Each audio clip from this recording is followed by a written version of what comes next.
Well, thank you for showing up in person as well as virtually, wherever you are.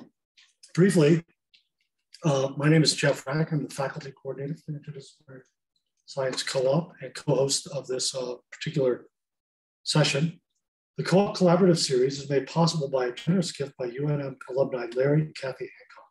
Their passion for collaboration and team development inspired this new quarterly event dedicated to sharing best practices in team research.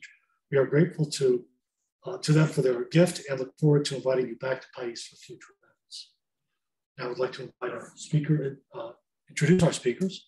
Dr. Kalindi Vora, who is visiting us virtually from the East Coast, is a visiting professor of gender, sexuality, and women's studies and of ethnicity, race, and migration at Yale University, with secondary appointments in history of science and medicine and American studies. She is professor of gender, sexuality, and women's studies at UC Davis and director of the Feminist Research Institute and affiliate faculty of science and technology studies. She is author of Life Support, Biocapital, and the New History of Outsourced Labor, which was the winner of the 4S 2018 Rachel Carson Book Prize, and co-author of Surrogate Humanity, Race, Robots, and the Politics of Technological Futures. Her current book project, funded by an NSF Science and Technology Studies Award, is provisionally titled Autoimmune, Chronic Conditions and Care at a Time of Uncertain Medicine. Secondly, in person, we have Dr. Sarah McCullough, who creates meaningful and respectful dialogue across boundaries that typically divide between university and communities, activists and researchers, scientists and humanists, workers and policymakers. An expert in research culture and a seasoned connector, McCullough's work is focused on promoting equity-based solutions to societal problems.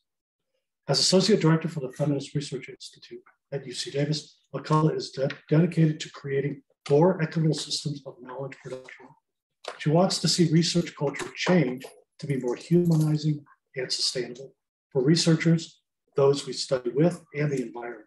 She seeks to create a world where we can bring our full selves to the workplace and produce more accurate and impactful knowledge because of it. Asking Different Questions is FRI's flagship research training program, which seeks to connect researchers with their social justice values in order to improve research outcomes and the knowledge base. With that, I turn it over to Dr. McCullough and Dr. Vora. Welcome. Thank you. It's so nice to be here visiting Albuquerque and learning a lot about the University of New Mexico. Today, Kalindi and I are going to be sharing why equitable research also leads to more accurate and impactful research. And in fact, in some ways, we're starting with the questions of what makes more accurate and impactful research. And this leads us towards greater equity and inclusion. Kalindi, do you want to add anything? No, I'll just jump in later. Thank you, Sarah. Cool. Great. So we'll tell you, next slide.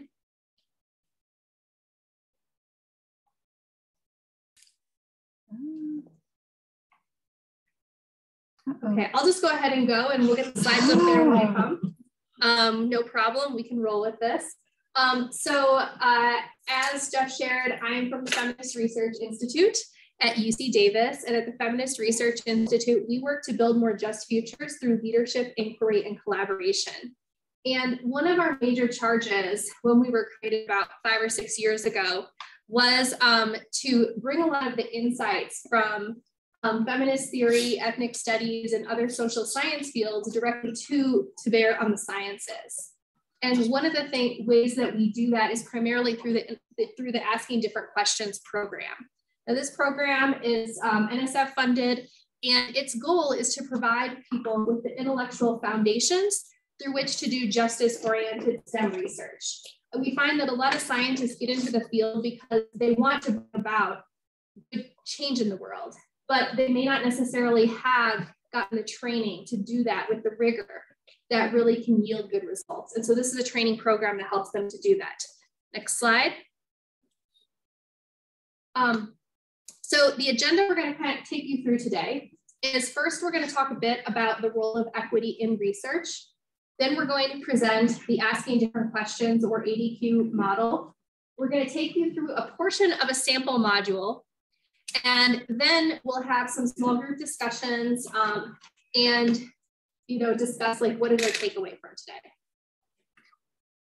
Next slide. It's a very interactive event. We really like interactivity. Yeah. Okay, so we're in a space that is dedicated towards interdisciplinary science. And we believe really deeply that this is crucial to solving some of the greatest challenges that we face today. And that our teams need to also include arts, humanities, and social sciences.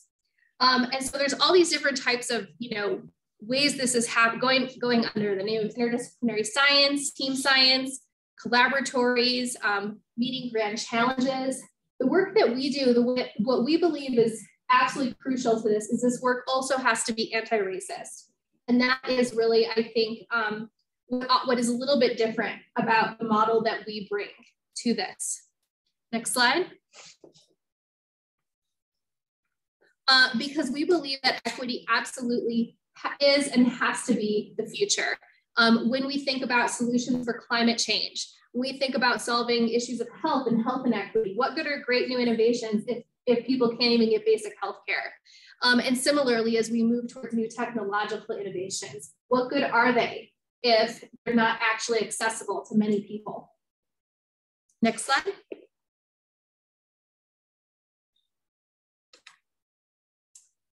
And what we've learned is that there are actually really wonderful strengths to what we call a value-based research. Putting equity at the center in many ways is putting our values at the center. And what it does is it changes what questions are asked, by whom, and why. It also leads to smarter partnerships because there's an improved knowledge base. When we bring new perspectives and new ideas into a project, we actually create space for those voices to be heard and have frameworks through which these different sources of knowledge can be understood, which often is not the case, then we have more ability to solve global problems. And finally, really importantly, but in some ways, almost like as a result of this effort to create better, more impactful knowledge, we also see improved recruitment and retention because this process necessarily encourages historically excluded expertise. Next slide. And I'll pass it over to Kalindi to talk about how we're sort of working through this transformational model. Yes, thank you, Sarah. So this graphic on the slide represents the model of changing research culture that we used for developing the Asking Different Questions training program. And data has shown that to shift research culture in a way that increases retention of faculty and students from underrepresented backgrounds, we should start with early career research training based in values that promote equity. And so we've seen that even given the success of programs like the NSF's Advanced Women in STEM, success for recruiting a more diverse professoriate and university STEM fields, that shifting the culture of STEM research towards retention of women and underrepresented minorities, and thereby realizing the potential of this diversity has still remained a challenge. And so in response to this and other challenges, our team developed this NSF-funded research training program at UC Davis based on this model of change. And you'll see that research training, the Asking Different Questions program, is the starting point. And the early success of the program does argue for the positive role that feminist science and technology studies approaches, which we use to craft this curriculum, this positive role those approaches can play in shifting the culture of STEM research towards valuing and rewarding diversity of epistemology, as well as what we're more familiar with, the representational diversity. So I'm going to talk a bit more about that on the next slide, please. Okay, next slide. So the Asking Different Questions, that's the name of the curricular research program for STEM PhD students. And the rationale behind it is to, as I mentioned, develop a training for specifically STEM PhD students in approaches that we've taken from scholarship in feminist science and technology studies, so the social study of science, as well as ethnic studies, which is the social science, social studies of race and ethnicity.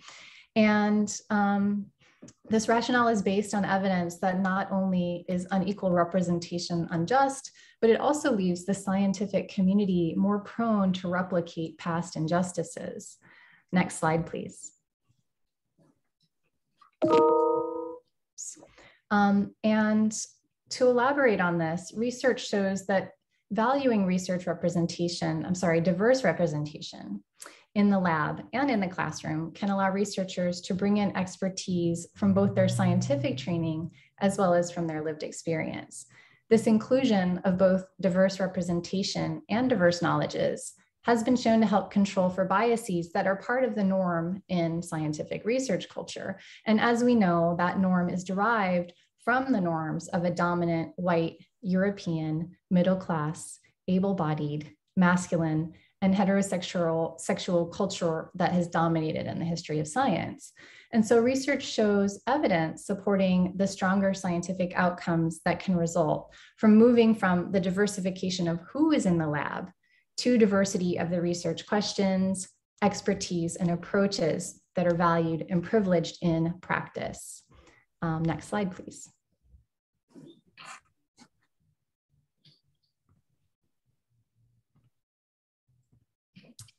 So the 4 learning outcomes that organize the training program are first to identify, differentiate, and debate competing theories of knowledge and its production. Second, to describe the relationship between culture and science, for, as I mentioned on the previous slide, there is a historical norm in that culture we need to examine and locate. Third, to analyze how power dynamics, histories, and cultures then shape the traditional sciences. And fourth, to compare and contrast models of scientific knowledge production that challenge traditional competitive and hierarchically driven science methodologies. Next slide, please.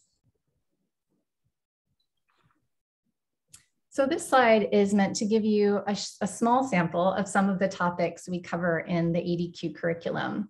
So what have researchers had to give up to be part of the scientific community? How are legacies of colonialism and other historical legacies in science still with us today? And how is bias present in the language, the models, and the theories of a given field? These are some of the topics we explore in each unit. Next slide, please. So these are the 3 main delivery models we use for the curriculum. We've offered it as a series of modules, as a graduate seminar, and more recently as an undergraduate seminar.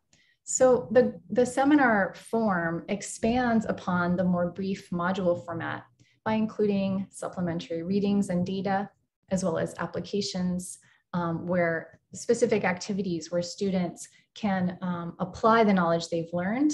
And the goal of that application is for each student to create a final teach-back project. And so each unit of the curriculum in the seminar guides participants to conceptualize a research problem through this valuing of social change and equity. So slightly different, obviously, than they would do in the lab. So that's the first thing. And B, it also guides them in drafting a research presentation module that would incorporate the methods that we teach. Again, the feminist science and technology studies and ethnic studies approaches from the class, and then to present those through a 1-hour module to their disciplinary peers. So we think of it as a teach-back module.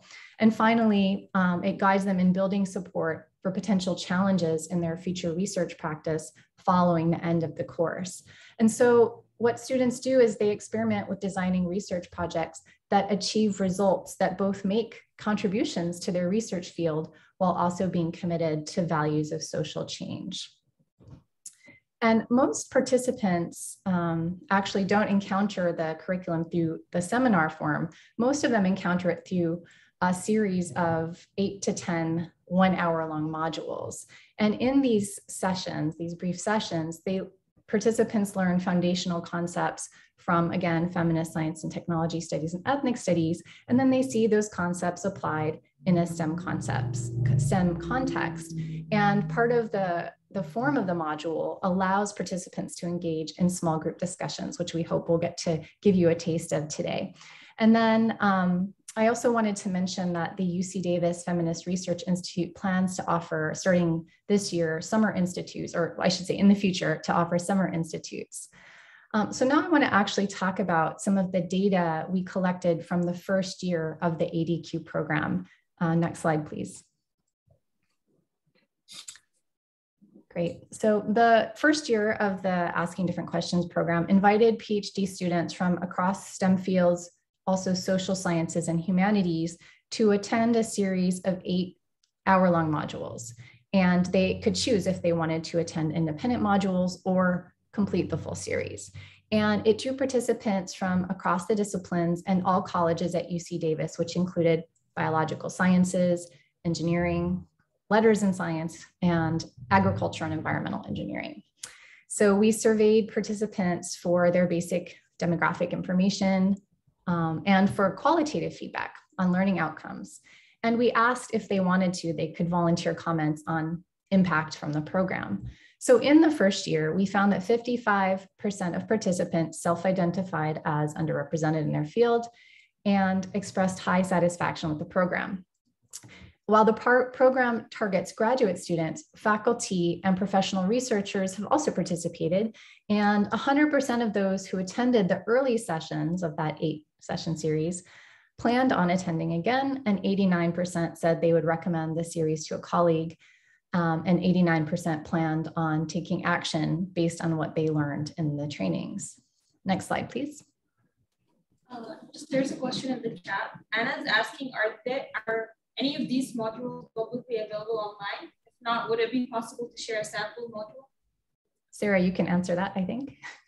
We have video recordings of virtually all the modules on the Feminist Research Institute YouTube channel.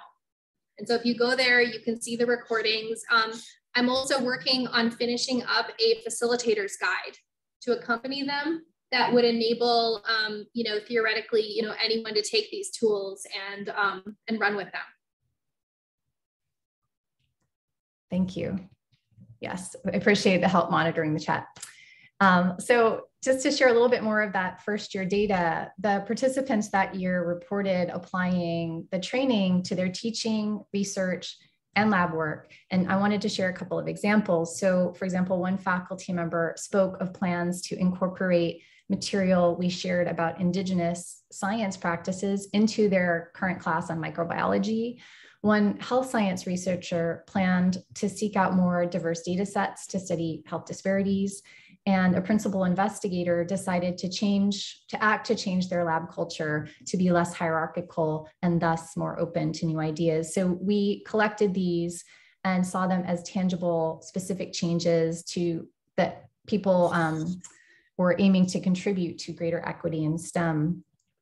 And some graduate students, I should mention, some graduate students join the program because they don't feel that there's a place for them in STEM. And they actually hope that the training will help them find a new direction that changes that. And the qualitative data we collected suggests that graduate students do leave with new ideas for how they might change their research agenda and challenge systems that exclude them, and report experiencing in the program, experiencing a sense of community that itself contributes to their retention. And as I mentioned when I started talking, my earlier slides, retention can be a greater problem than even recruitment when we're talking about historically underrepresented faculty and students. And this is often the result of campus climate, or campus climate's a key factor. And the culture of STEM is, of course, a part of that dynamic, and we are trying to directly address that with this program. So next slide, please. We wanted to share a little bit more of the qualitative volunteered responses in our survey. So I'll read you what one participant noted. They said, "I identify as underrepresented in STEM. ADQ has helped me to actually imagine and see a future for myself in science where my values can be and are aligned with my research, I also feel like I've gained allies in this endeavor, which gives me greater confidence in my own abilities. And now I'm going to turn it back to Sarah. Next slide for Sarah. Thank you, Kalindi. Yeah, and here's another quotation that I think demonstrates how like the epistemology, the sort of types of knowledges that we're teaching really make an impact. This person said, I think it should be required core curriculum for all researchers and scientists. The lack of contextualization and considerations for power dynamics within my field make it difficult for me to trust that we can use the research for positive transformational change. ADQ training gives me the tools and a lens that can help me in re-envisioning, imagining a different way to ask questions and collaborate. The next slide, I'm going to share too that you know, we've just been finishing up analyzing the learning outcomes. Like we kind of showed those earlier on. And here is, you know, more specific learning outcome of being able to analyze the impacts of discrimination in a field. And what you see here is people's response to this statement. Those that completed the module series, which was essentially the equivalent of a 1-credit course, we're on the quarter system, I should say, and versus a graduate seminar, which is a 4-credit course. So what you can see, understandably, is that, you know, we see a greater learning, in seminar, but we still see, you know, particularly strong gains in the module series as well. Next slide will show another area of learning outcomes. Now, this is sort of like a higher level of learning. The last one was about analysis. We first analyze understanding, then analysis, and then finally applications. Like, can they actually take this and move it out into the world? And here we see, in answer to the question, like how much do they agree with the question, I can apply alternative models of objectivity in my research. And I'll say more about what this means when we get to the sample module. We see that in the module series, we still have, again, some good gains, but the graduate seminar are much more able to apply what they're learning in the course. Okay, next slide. So this is going to move us into here now you'll have a chance to sort of see what these modules are like. And what I'm going to do is I'm going to be presenting sort of like a shortened version of one of these modules. They typically are about an hour and a half in length. So we're kind of going to just like condense and do like a mini version, give you a sample of it, so you get a sense of what we do. So this is from a sample module called Accounting for the Messiness of Science. What this is really about is the fact that we're now accounting for the fact that the ideals of science, the ideals of the scientific method and ideals of objectivity are great, but they're not necessarily often reality. And so in our research, we have to account for this. And so this offers some alternatives. Next slide. So before I get into the specifics of this, I want to say that key points of all these modules are, one, what we take into all of them first is that a lack of diversity is due to systemic deficits. So if you work in a field that has clear deficits in terms of representation, this is not a problem sort of like of the individual or of that community. It's because there's a systemic problem. And we want to shine light on the systemic problems here. Two, as an example of that, we also work on the assumptions, the research-based assumptions that scientific norms and culture are based in histories of white supremacy, colonialism, and patriarchy. And that these histories are still with us today, whether we like it or not, often through these sorts of unintentional biases that make their way into not just our individual attitudes, but towards the actual languages and practices of science. And we have a whole unit just on that. And we also work from the assumption that research culture is often unintentionally exclusionary. In other words, I don't think people are, well, there's always exceptions, but in general, people are not trying to keep certain people out explicitly, but the research culture itself, even if people are trying to bring people in with the best of intentions, they're still going to be limited. We acknowledge that for those that are what identify as white or are settler colonialists.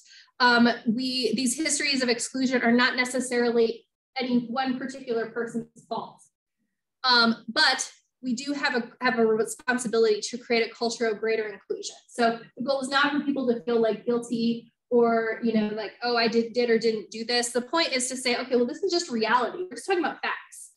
And now what do we do about it? And that's where we're moving from. Next slide.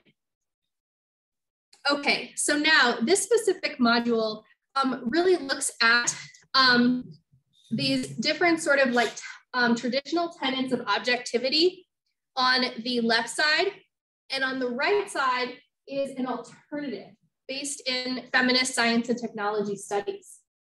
And so I'll kind of go through each of these. Now, as I go through these, I am really like summarizing very quickly massive bodies of research. And so as I go through this, if some of this you're kind of like, wait, what? You know, I want to hear more, that's fine. What I really want to do is find one pairing that resonates with you and so that you can take out of this room and think about more deeply. So one of them you're kind of like, oh, that doesn't feel like it applies as much, that's fine. Just kind of pick one. Okay, so I'm going to start going through these now. Next slide. The first pairing is aperspectivity and partial perspective. So when we talk about aperspectivity, it's this idea we often have within scientific practice that the researcher is trying to totally remove themselves from the context of their research, almost as if you're floating above your research. One feminist science and technology scholar, Donna Haraway, called this the God trick, as if we can like be this God floating above the actual knowledge, and we're totally separated from it. And you know, that's an ideal, but is that actually what happens in reality? Not necessarily. And so we turn instead, next slide, to the concept of partial perspective. Because what partial perspective does is it acknowledges that our location, both our location as a researcher, but also our social identity, impacts how we see the world, how we choose our research questions, how we interpret our research. And therefore, better knowledge is made when we actually acknowledge that and account for it. Because if you're pretending you're outside your research, but you're actually not, in a way, there's an element, I mean, and again, I don't mean this in an intentional way, but there is an element of dishonesty in that. Like you're trying to pretend something's true that's not really true. And so when you actually talk about the way you're embedded in your research, you make better knowledge. And to kind of exemplify this in the picture, what you see, these are all pictures of the same item. They're like these sort of iconic eggheads sculptures on the UC Davis campus. Naomi knows these because she spent some time at UC Davis here. But the point is, if you just look at these images, you would get vastly different data about what is at its core the same object. And so this is just kind of like a visual representation of how we can think about partial perspective. Next slide. Okay, so that was aperspectivity versus partial perspective. Now we're moving to scientific detachment and emotional engagement. So when we talk about scientific detachment, here we're sort of talking about the researcher position as being totally detached from the research outcome, from the study of subject, as if like we are almost automatons, you know, just trying to be as technical and as clinical as possible in our research. Now, again, this may be a nice ideal in traditional scientific training, and it may have benefits. It also isn't necessarily always reality. Next slide. We can see instead, I would say we can look towards and ask ourselves, how do we have an emotional engagement in our research? Now, what you see here, these little creatures are called axolotls. And there's a researcher at UC Davis, Crystal Rogers. If you follow her on Twitter, you will get to see adorable pictures of her axolotls. She clearly cares about her research critters. And that care that she has for her research critters undoubtedly impacts the research itself. And I would argue in a positive way, in the sense that because she's looking at them with care, she is going to notice idiosyncrasies of their behavior that might otherwise go unnoticed if she was taking a more clinical approach to it.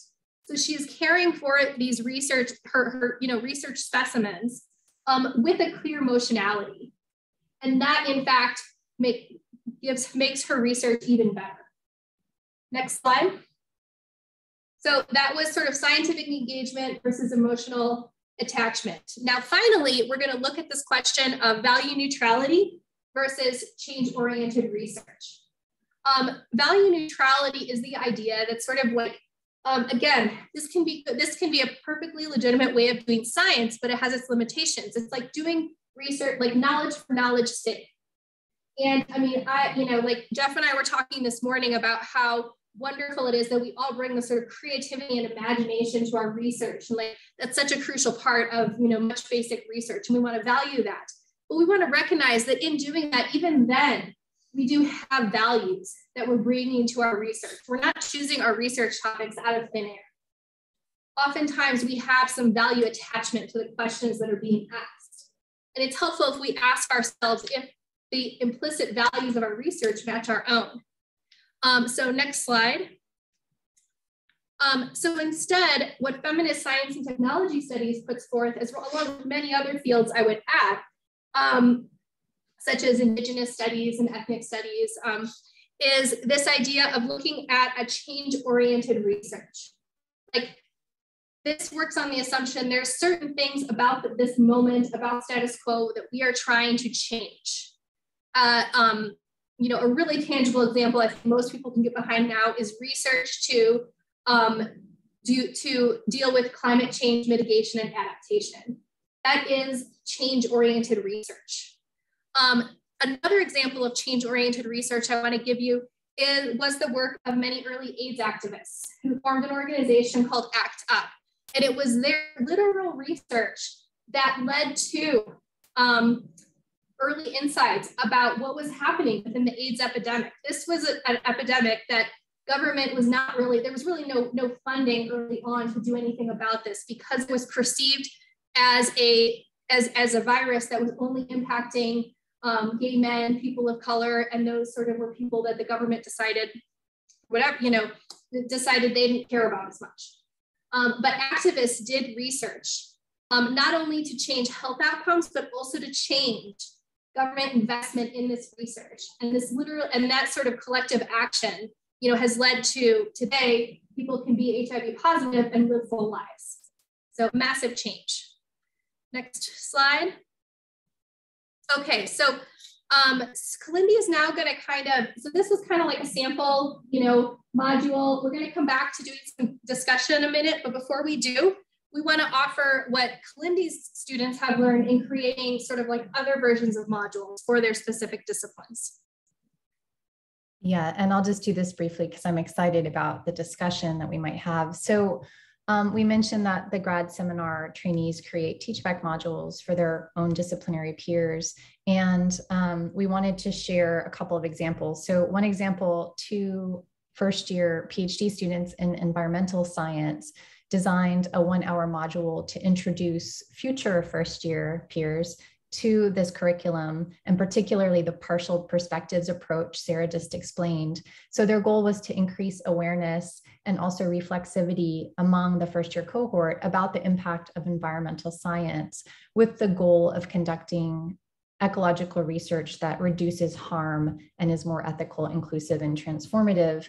And other graduate student projects have included interventions, for example, into unjust statistical practices in data science, a module for botanists who could consider how native scientists who brought new perspectives into the field have successfully challenged existing categorizations in botany, and a module that brought LGBTQ+ perspectives to reproductive sciences, specifically a module for nursing students to help them on how to counsel trans youth on their future reproductive choices. And that one in particular, the nursing students were so grateful because no one had ever brought this issue to their attention.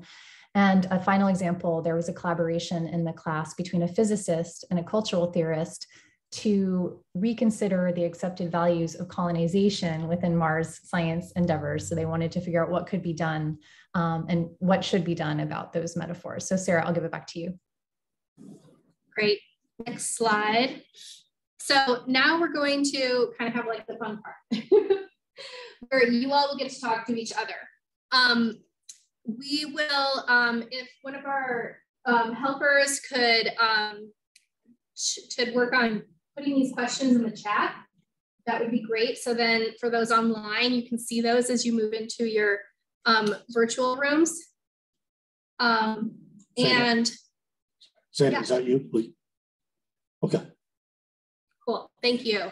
And while they're doing that, I'm gonna run through these and kind of give you a sense of what I'd like for you to discuss. The first thing is, and again, I don't expect all groups to discuss all these questions. It sort of is like I'm just giving you an idea of where you can move your conversation. But in a sense, I'll just basically tell you what I really want you to do. The end goal assignment is actually question 5. What action will you take based on today's talk? It's great to come to talks and be like, wow, that was cool, but it means a lot more if it actually, we do something different because of it. And so really what I'd like for everyone to think about is what is one action that you would take? And so these questions are kind of meant to be generative towards that outcome. So question 1 is, how is your field doing in terms of representational diversity? In other words, who's in the room? And epistemological diversity, changing what counts as knowledge. Number 2, is it acceptable in your field to discuss your position identity in a research setting? So sort of like in a sense, what I'm asking here is it okay in your field to talk about your research from a partial perspective, or do you have to kind of, talk about as if, you're completely disembodied and apart from your research? 2, is it acceptable in your field to disclose your emotional engagement with your research? Is it okay to talk about the fact that you care about the thing you research? Or is it not? Like, and in some fields it is, some fields it isn't. One of the fields I've worked in is bicycling research. I guarantee you, anyone who studies bicycling loves bicycling. And the extent to which they can, just in some ways, people see that as like more validating in their research. Other transportation professionals will be like, well, no, you're biased because you like bicycling. So you're probably gonna like go for pro-bicycling solutions. So anyway, it's just an example. 4, is it acceptable in your field to explicitly engage in change-oriented research? So is it okay to like make it clear that I'm trying to bring about change of some sort or not? And again, this isn't necessarily doing advocacy, but more saying like some things we're doing aren't working and we want to do something different. And then finally, as I said, the final thing I really want you all to do as a takeaway is what action will you take based on today's talk? So now those of us that are here physically are in this beautiful space. We have some place to spread out. I'd like to ask you to get in groups of 3, more or less, and to discuss this. For those of you online, we're going to split you up into breakout rooms. Are there any questions before we move into this next phase? And we've been recording. We're going to pause the recording while we're in discussion and in the sort of report back. Any questions though before we do that? Are there any questions in the chat that should be addressed here? Okay, great. Great. Feel free